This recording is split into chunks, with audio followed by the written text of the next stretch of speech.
자, 여러분 안녕하세요. 자, 오늘 우리 마가복음 9장 지난 시간에 이어서 오늘 더 은혜 받기로 하겠습니다.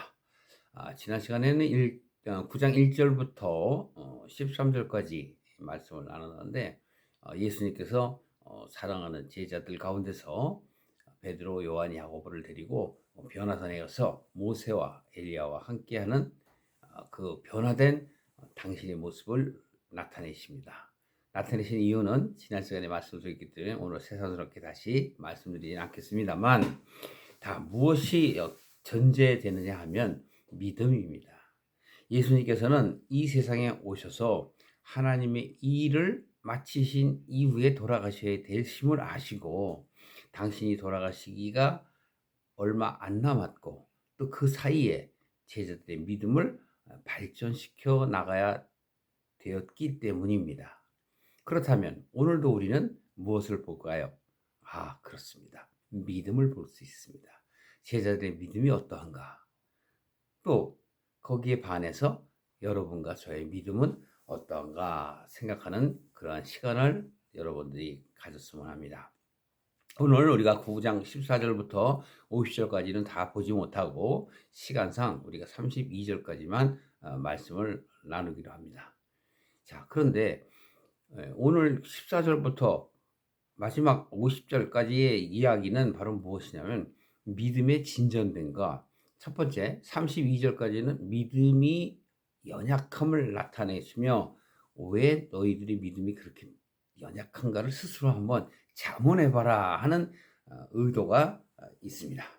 반면 이제 33절 이후에는 바로 무엇을 말씀하시냐 하면은 그들의 마음 가운데 어떠한 마음의 자세가 되어야 하는가를 나타내십니다.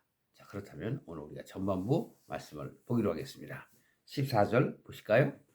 저희가 이에 제자들에게 와서 보니, 이 말씀은 바로 무엇이냐면 전주에 이어서, 즉 산에서, 변화산에서 내려와서 그 이루어진 상황에 대해서 얘기하는 겁니다. 어떠한 상황이 전개되어 있나? 이것은 여러분 이렇게 보시면 됩니다. 쉽게 말하면 신과 같은 존재의 그 환경과 세상의 환경, 그걸 우리로 하여금 보게 하시는 거예요. 그러면 우리가 모세와 엘리야를 만난 그 예수님, 그 모습을 보고 베드로는 우리는 여기가 좋사옵니다 그러면서 초막을 셋을 짓겠다라는 표현을 하듯이, 바로 천국이 좋음은 우리도 다 아는 사실입니다. 그러나 우리 현실 생활은 그렇지 못하다는 것을 우리가 바라볼 수 있습니다. 그래서 제자들이 와서 봅니다. 그런데 큰 무리가 둘렀고 서기관들과 더불어 변론하더니, 누가? 예수님의 남은 제자들과 바로 그 주변의 바리새인 서기관들이 모여서 서로 자기 주장을 하는 것이에요. 좋은 말로 변론이죠. 자기 주장을 하고 그런 거죠. 아규입니다. 그러니까 어떤 주제를 지금 이슈화시키기 위해서 그들은, 바리새인들이나 사두개인들은 예수님을 어떻게 하려고요? 세상에서 제거하려는 목적이 있고, 예수님의 제자들은 예수님이 바로 그리스도이신 것을 확신을 하지 못하지만 변화된 바로 신앙이 있어야 됨을 나타내는 것이죠. 거기서 이루어지는 어떤 그런 정신적 신념의 다툼이다. 그래서 악유다. 이렇게 말씀하는 겁니다. 자, 15절에 보시면요. 온 무리가, 모든 사람들이 예수를 보고 심히 놀랐어요. 왜? 사실은 많은 사람들은 예수님한테 관심이 있지 제자들한테 관심이 있는 건 아니거든요. 근데 예수님이 나타나니까 이들이 몰려와서 인사하고 막 이렇게 아는 척하는 거죠. 자, 여러분 이어서 보시겠습니다. 예수께서 물으시죠. 뭐라고 물으십니까? 너희가 무엇을 저희들과 변론하느냐? 아주 그들을 생각하는, 즉 제자들 또는 예수님 편에 서는 사람들에게 좋게 말씀을 하십니다. 무엇을 변론하느냐, 무엇 갖고 그렇게 나타내느냐라는 말씀이시죠. 17절 보실게요. 무리 중에 하나가 대답하되, 여기서 제자라고 안 하고 무리 중이라고 얘기합니다. 선생님, 벙어리 귀신 들린 내 아들을 선생님께 데려왔습니다. 그런데 귀신이 어디든지 저를 잡으면, 즉 자기 아들을 얘기하는 겁니다. 아들을 잡으면 거꾸러져서 거품을 흘리며 이를 갈며 그리고 파리해져 가는 것. 그러니까 쇠약해져서 볼 수 없다는 뜻이에요.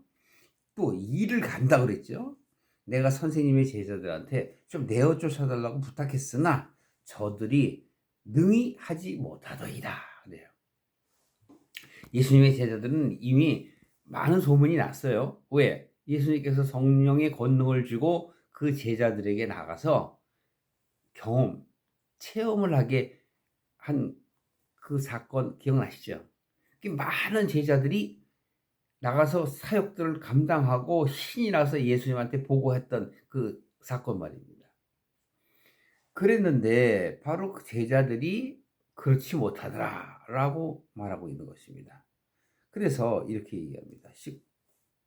18절 말씀에 보면 선생님 제자들에게 쫓아달라고 그랬는데 그렇게 하지 못했다. 그래서 예수님께서 이렇게 말씀하십니다. 믿음이 없는 세대여, 내가 얼마나 너희와 함께 있으며 얼마나 너희를 참으리요. 그를 내게로 데려오라. 자, 여기서 또 보십시오. 예수님께서는 제자들을 남으라는 게 아니에요. 자신들의 상태를 돌아보는 거죠. 너희들은 경험이 있어. 체험이 있다고. 성령의 그 체험으로 너희들이 나가서 병도 고치고 사람들이 막 너희들을 쫓지 않았느냐? 그럼에도 불구하고 지금 이 귀신 들리고 벙어리 된 자의 아버지가 데려와서 너희들에게 부탁하는 것은 무슨 연유로 너희들에게 부탁했느냐? 여러분, 여기서 상상할 수 있는 게 있죠. 하다가 안 되면 우리 스승님이 오실 때까지 좀 기다리세요라고 하든지, 아니면 자신이 그렇게 할 수 없음을 그 아버지에게 말했으면 되는데 이들이 그렇지 않았을 거예요. 그냥 이들은 어떻게든지 자기의 경험에 비춰서 막 귀신을 내어 쫓으려고, 요새 말로 그런 거 있잖아요. 사단아 떠나가라, 예수 이름 명하는 떠나가라, 이렇게 소위 말하는 축사를 하는 거죠. 그런데 그 사역을 감당을 하려고 했다라는 얘기죠. 예. 그 예수님이 왜 이런 얘기를 하실까요? 너희는 믿음이 연약한 자이기 때문에 때가 돼야 된다라는 걸 말씀하시는 거예요. 무슨 때? 우리들의 믿음이 장성하여 하나님의 역사가 나타날 때를 얘기하는 겁니다. 그렇습니다, 여러분. 오늘날의 저와 여러분들도 예수를 믿는, 즉 하나님을 믿는, 하나님의 뜻이 무엇인지를 아는 일에 매진해야 함에도 불구하고 자꾸 주변 것들에 관심을 더 갖는 경우가 있어요. 무슨 얘기냐면 신앙생활하면서 어떤 예법, 예식, 율법 이런 거에 너무 관심을 갖다 보니 무슨 얘기예요? 결국은 하나님의 본뜻을 오해하거나 자꾸 이런 이런 축기의 어떤 사역이 더 하나님의 뜻을 아는 것보다 더 중요하다고 생각을 할 수가 있어요. 그래서 오늘날도 우리가 유튜브를 보면 그러한 것들을 얼마든지 볼 수가 있어요. 그런데 자세히 보십시오, 여러분. 거기에 정말 하나님이 계시는지. 그들은 하나님이 그 자리에 있다고 얘기하세요. 불러 그러고. 예전에도 우리가 잘 몰랐을 때 부흥회 같은 데 가면은 그런 게 많았잖아요. 그건 여러분 다시 한번 여러분들이 생각해 보셔야 돼요. 믿음이 자라면 그것보다 더 중요한 것이, 즉 우선순위가 무엇인지를 알 수 있게 됩니다. 초보자 때는 마치 그냥 어린아이와 같아서 그냥 그게 모든 것인 줄 다 알아요. 그게 신앙의 최고봉인 줄 알아. 전혀 그렇지 않아요. 그래서 저는 여러분들에게 감히 권고하기를, 여러분들이 기도하고 믿음이 장성해지면 하나님께서 필요하면 그런 역사가 나타나심에 부인하지 않습니다. 그렇게 될 겁니다. 그러나 처음부터 이곳에 무슨 성령의 바람이 불어서 죽었던 사람들이 살아나고 병이 고쳐지고, 믿지 마십시오. 믿지 마세요. 하나님이 역사하시는지 사단이 역사하는지 우리가 판단할 수 있는 그런 내 경험치나 그 준비, 잣대가 되어 있지 않기 때문에 위험한 겁니다. 그래서 우리는 자꾸 정통적인 교회를 다니라고 하는 것은 바로 이렇게 잘못된 생각을 갖게 될까 봐 염려해서 많은 분들이 그렇게 말씀을 하시는 거죠. 근데 19절 말씀 잘 보세요. 믿음이 없는 세대요. 여기서 정말 예수님의 제자들이 믿음이 없다 그런 게 아니라 통칭해서 얘기하는 거예요. 모든 구원받을 자들, 너희들이 아직 때가 안 됐어. 준비가 안 됐어. 그런 얘기예요. 내가 얼마나 너희와 함께 있고 얼마나 너희를 참겠느냐라고 이 말씀하시는 것을 잘못 오역하거나 해석을 하게 되면 예수님이 지금 제자들과 오랜 시간을 같이 있었다라는 생각을 하게 해요. 그렇지 않아요. 예수님이 3년 연암지 때 그 사역을 하는 이 가운데 상상을 해 보십시오. 아직 깊이 들어가는 믿음에 대한 이야기는 나온 적이 없어요. 뭐가 나왔어요? 역사하죠. 병 고치는 그런 역사, 귀신을 쫓아내는 역사, 자연을 컨트롤하시는 그 예수님의 모습을 보인 것은 바로 예수가 그리스도라는 것을 알게 해주기 위해서예요. 그리고 변화산에 올라간 것은 우리의 믿음이 이제는 자라야 된다라는 것을 알려주시기 위한 목적이 있단 말이죠. 그러니까 여기서 믿음이 없는 세대라는 건 아직은 믿음이 없다라는 뜻이지 힐난하는 그런 예수님의 마음이 아니란 말이죠. 자, 우리가 표현을 할 때 이렇게 잘못 의역을 하면 성경을 오해하기 때문에 설교를 하시는 분들은 좀 조심해야 합니다. 전반적으로 앞뒤 문맥을 잘 살펴보시고 말씀을 전해야 되겠죠. 그래서 데리고 오라 그래서 예수님을 보고 이자가 어떻게 돼요? 귀신이 예수를 보고 곧 그 아이로 심히 경련을 일으키게 하는지라 저가 땅에 엎드려 굴며 거품을 흘리더라. 아이가 예수님 앞에 이렇게 오니까 그 안에 있는 귀신이 예수님을 알아보고 그 안에서 아이를 움직이는 거예요. 그러니까 막 경련을 일으키고 거품을 일으키고 막 그래요. 그러면 여러분 그런 외적인 모습이 오늘날에도 있습니다. 그럼 그런 모습을 보면 다 귀신 들린 겁니까? 아닐 수도 있는 거예요. 육적인 병이 있을 수도 있어요. 그러니까 우리는 조심해야 한다는 거. 이것이 영적인 문제인지 육적인 문제인지. 어떤 간질병에 걸렸다든지 그런 사람들도 있지 않습니까? 그리고 육신의 병 때문에 기절하는 수도 있고요. 경련하는 수도 있어요. 물론 지금 여기서 얘기하는 것은 성경에 기록되어 있는 지금 이 벙어리 귀신 들린 자의 한 예는 바로 예수님께서 제자들에게 믿음에 대한 이야기를 하시기 위함이에요. 이전부터 쭉 하셨잖아요. 그런데 변화산 갔다 와서 또 일어난단 말이에요. 이게 무슨 얘기입니까? 이제 믿음을 너희는 진전시켜 나가야 할 시기에 이르렀다. 때가 되었다라는 거죠. 그래서 우리들이 신앙을 가질 때 또 하나님을 알아가는 때에도 이렇게 믿음의 진전의 때가 다 있는 것입니다. 근데 여기서 보십시오. 예수님께서 물어봐요. 어느 때부터 됐느냐? 언제부터 이렇게 되었느냐? 하고 예수님께서 말하니 그 아비가 대답을 해요. 어릴 때부터였다.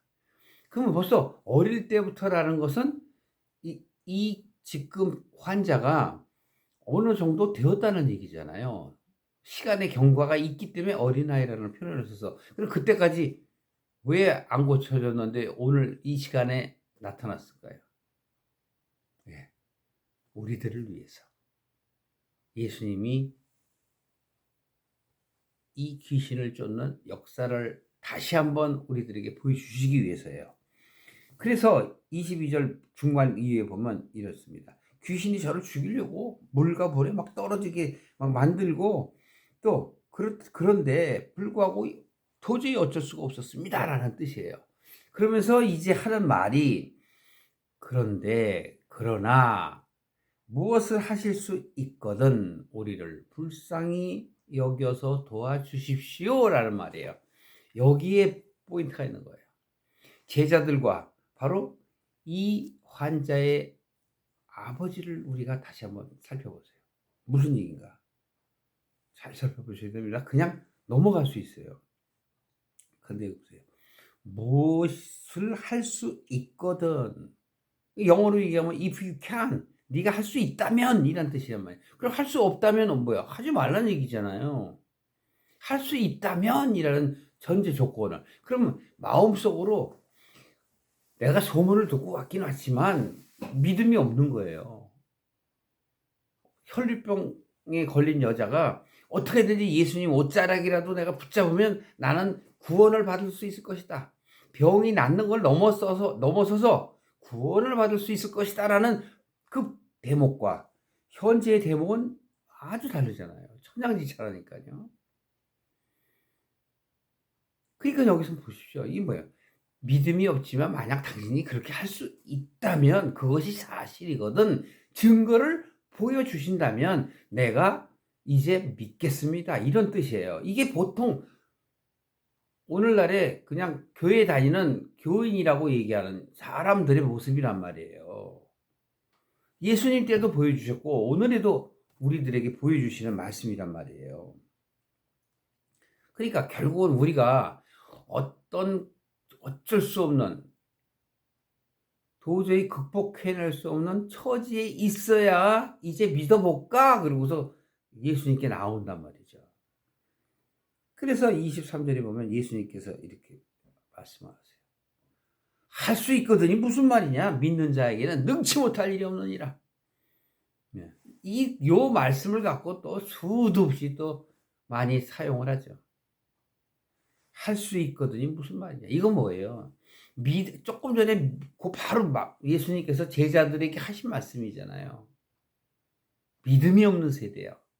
언제까지 내가 너희들을 참겠느냐? 언제까지 내가 너와 함께 있어야 되느냐?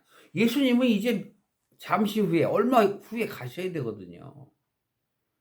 그게 지금 얘기하는 거예요. 그럼 여기서 무슨 얘기를 해요? 제자들의 믿음의 상태와 일반 교인들의 믿음의 상태, 교인이 아니더라도 오늘날에 비교하면 적용시키면 그렇다는 얘기예요.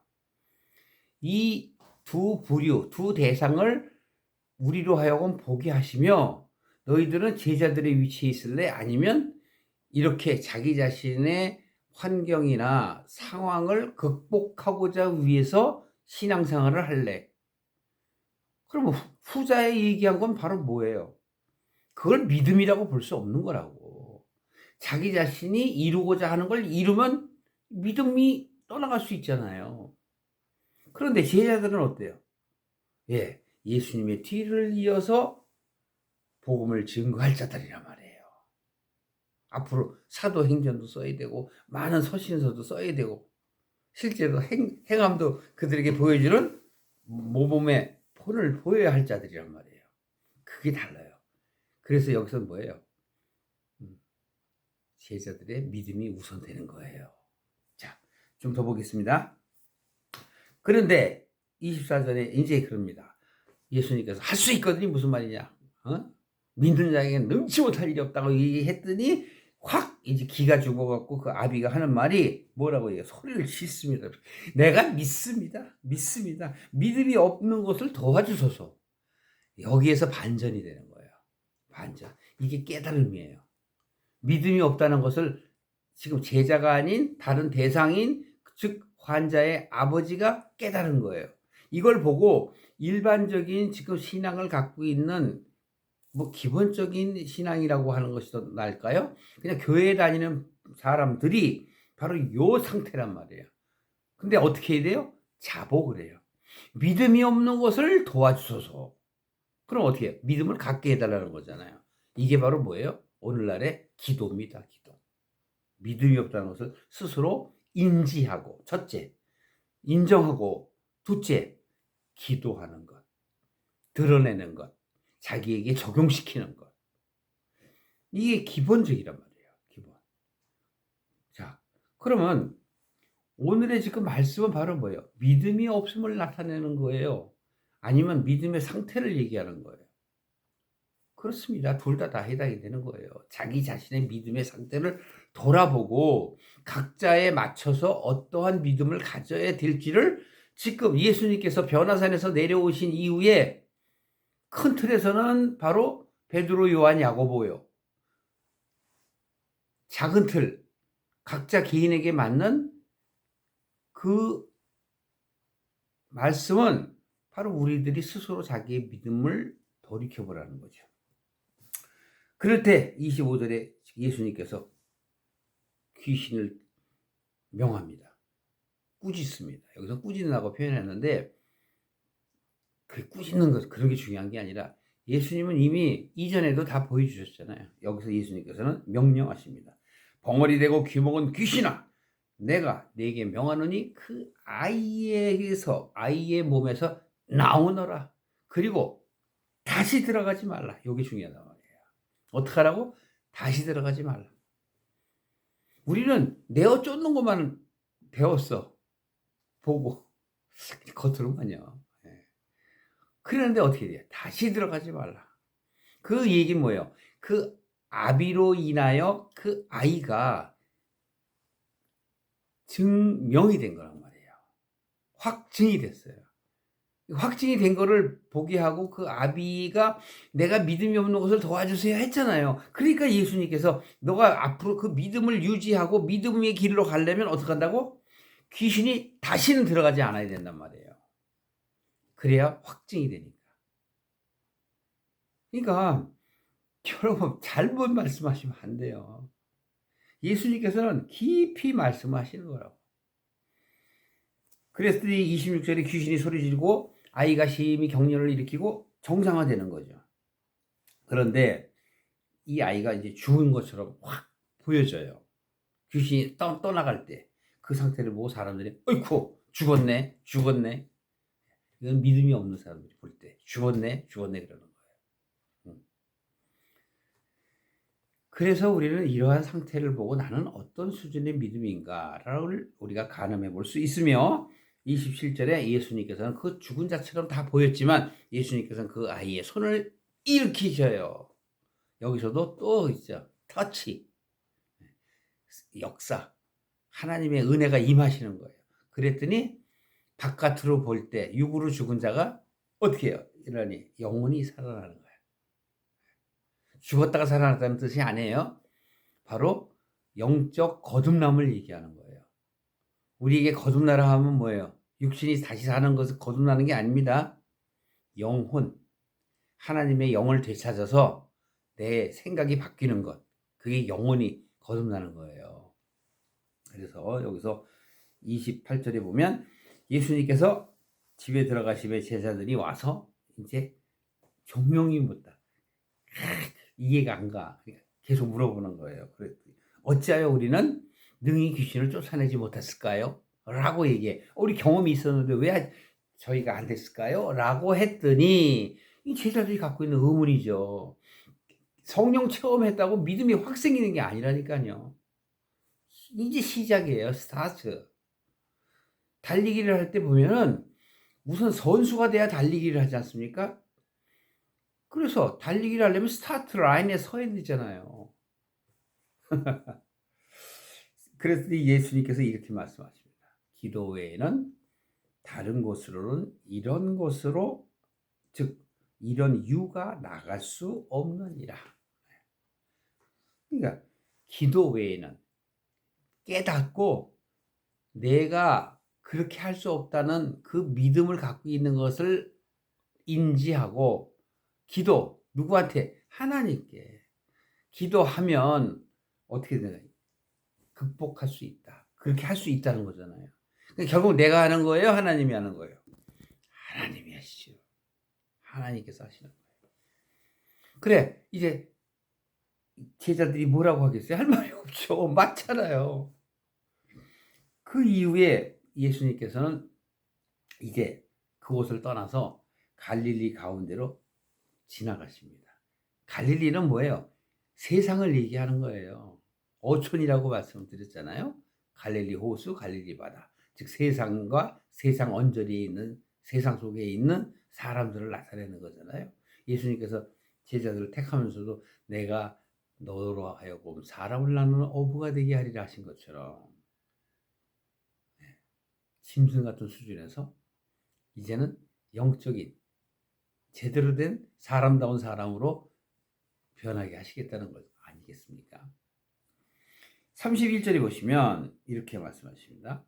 여기서 그 전에 뭐 아무에게도 알리지 말라 그 얘기는 예전에 한 거니까 아직 때가 아니니까 그렇죠. 31절에 보면 이제 예수님께서는 제자들에게 이제 가르치시죠. 어떻게? 자, 이렇게 인자가 사람들의 손에 넘겨 죽임을 당하고 죽은 지 3일 만에 어떻게 살아나리라. 이미 얘기하셨죠. 8장 31절에도 말씀하셨잖아요. 근데 지금 또 말씀하세요. 근데 8장 31절은 어디예요? 변화산 가시기 전이잖아요. 한번 보세요. 8장 31절에 베드로하고 얘기한 이후에 얘기예요. 베드로 보고 너희는 나를 누구라 하느냐 그랬을 때 주는 그리스도시요 살아계신 하나님의 아들입니다. 그랬죠. 마가복음에서는 주는 그리스도십니다. 이렇게 얘기했고 그랬더니 예수님께서 너희는 아무에게도 그런 말 하지 말라 이래요. 왜? 아직 때가 안 돼서. 근데 31절에 보면 인자가 많은 고난을 받고 이거 보세요. 고난 받을 때가 와야 돼요. 근데 빨리 고난 받을 때가 오면은 제자들이 믿음이 자랄 수가 없어요. 그러니까 자라기 전에 여한 것들을 더 경험케 하고 가르치셔야 되거든.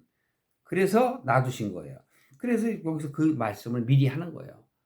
내가 장로와 대제사장들과 서기관들에게 버림받아 되고 죽임을 당하고 사흘 만에 다시 살아야 될 것이다.